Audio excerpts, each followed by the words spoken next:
আজ বানাবো পেঁপের মিষ্টি।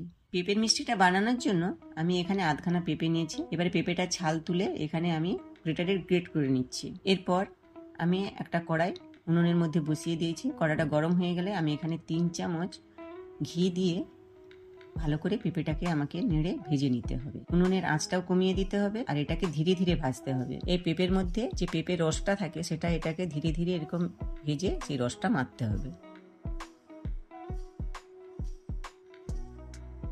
পেঁপের রসটা মরে গেলে এখানে পেঁপের কালারটাও চেঞ্জ হয়ে যাবে। এরপরে পেঁপেটা আমি একটা পাত্রে তুলে নিচ্ছি।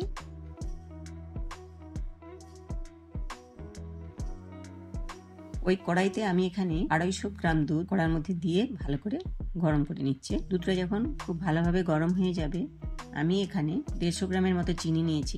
দুধের মধ্যে চিনিটা দিয়ে ভালো করে নাড়তে থাকবো। এখানে আমি 200 গ্রাম মিল্ক পাউডার নিয়েছি। এবারে মিল্ক পাউডারটা ওই দুধের মধ্যে দিয়ে আমি কন্টিনিউয়াস নাড়তে থাকবো।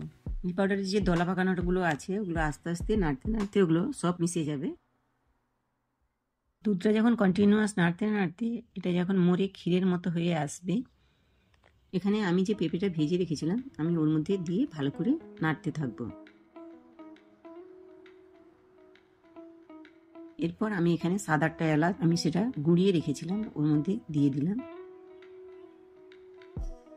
আমি এখানে কাজু বাদাম পিষিয়ে রেখেছিলাম সেটা আমি ওর মধ্যে দিয়ে দিচ্ছি। দিয়ে আমাকে কন্টিনিউয়াস ওটা নাড়তে হবে। তো করে নুন দিয়ে দিচ্ছি।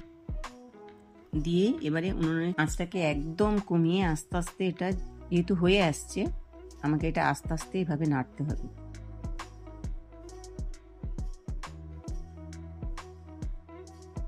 তারপর এখানে আমি শুকনো মিল্ক পাউডার ছড়িয়ে আমাকে এটা আস্তে আস্তে এভাবে নাড়তে হবে। কিছুক্ষণ নাড়ার পর এবার আমি একটা পাত্রে ঘি মাখিয়ে রেখেছি, এবার ওই পাত্রতে তুলে নিচ্ছি।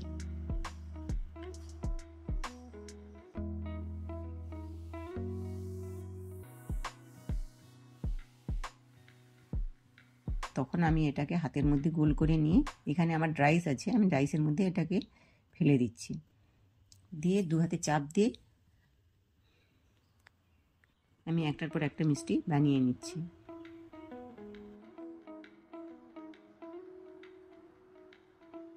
এভাবে আমি কতগুলো মিষ্টি বানিয়ে নিলাম। এরপর আমি এখানে চেরিগুলো নিয়েছি কয়েকটা।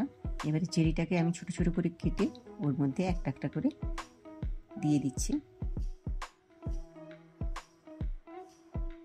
দেখুন এবারে মিষ্টিগুলো কেমন লাগছে। বাড়িতেও আপনি এই পেঁপের মিষ্টিটা বানিয়ে দেখুন কেমন লাগে। আমার তো ভীষণই ভালো লাগে। আপনিও বাড়িতে বানিয়ে খেয়ে আমাকে বলুন কেমন হয়েছে।